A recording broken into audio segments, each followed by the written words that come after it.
আবৃত্তি করছি কবি আসাদুদ্দিন হাফিজের লেখা অনিবার্য বিপ্লবের ইশতেহার কবিতা। আমি আমার জনগণকে আরেকটি অনিবার্য বিপ্লবের জন্য প্রস্তুতি নেয়ার কথা বলছি। দেয়ালে পিঠ থেকে গেলে যেভাবে রুখে দাঁড়ায় আক্রান্ত দুর্বল বিধ্বস্ত জাহাজ যাত্রীরা আগ্নে ধরে ভাসমান পাটাতন, তেমনি একাগ্রতা নিয়ে আমি আপনাদের অনিবার্য সেই বিপ্লবের জন্য প্রস্তুতি নেয়ার কথা বলছি। বিপ্লব মানেই যুদ্ধ, বিপ্লব মানেই তিল তিল বাঁচতে শেখা, বিপ্লব মানেই ভাসমান রক্তবদ্ধ প্রস্ফুটিত কৃষ্ণচূড়া, বিপ্লব মানেই জীবন, বিপ্লব মানেই জীবনের জন্য আমরণ লড়াই। আমি আমার জনগণকে অনিবার্য সেই বিপ্লবের জন্য প্রস্তুতি নেয়ার কথা বলছি।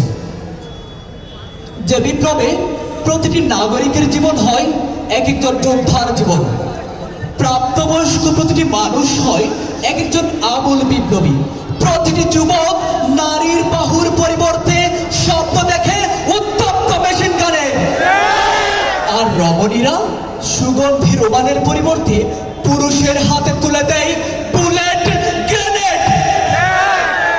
আমি আমার জনগণকে অনিবার্য সেই বিপ্লবের জন্য প্রস্তুতি নেওয়ার কথা বলছি।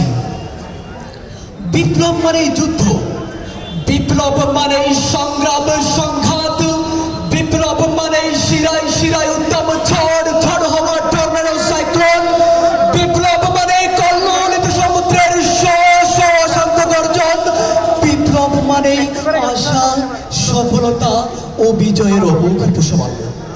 আমি আমার জনগণকে আরেকটি অনিবার্য বিপ্লবের জন্য প্রস্তুতি নেওয়ার কথা বলছি।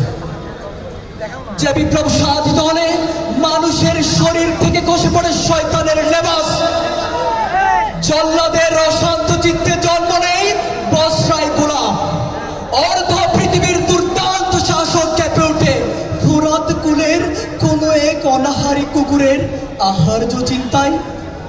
যে বিপ্লব সাধিত হলে কন্যা সন্তানক অভাবী পিতাদের জন্য পরওয়ারদিগার খুলে দেন রহমতের সব কটি বদ্ধ দুয়ার, তখন কোনো অভাব আর অভাব থাকে না, উদ্বৃত্ত সম্পদ প্রদানের জন্য পাওয়া যায় না কোনো ক্ষুধাতুর বরিয়াদ। আমি আমার জনগণকে বুকের মধ্যে সারাক্ষণ বিপ্লবের চাষ করতে বলছি।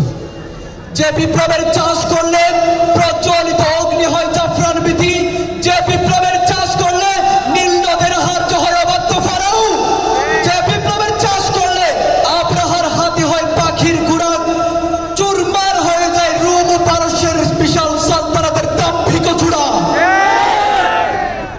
যেখানে অন্ধকার সেখানে বিপ্লব, যেখানে পাপ পঙ্কিলতার সয়লাব সেখানে বিপ্লব, যেখানে নগ্নতা উপেক্ষায়পনার যুগল উল্লাস সেখানে বিপ্লব।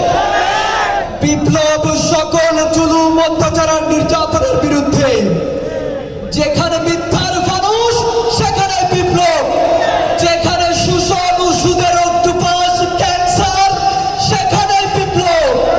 বিপ্লব সকল জুলুম অত্যাচার আর নির্যাতনের বিরুদ্ধে, বিপ্লব অন্তরের প্রতিটি কুচিন্তার কুকর্মের বিরুদ্ধে। আমি আপনাদের সকলকে বিপ্লবের মৌসুমের কথা স্মরণ করিয়ে দিতে চাই।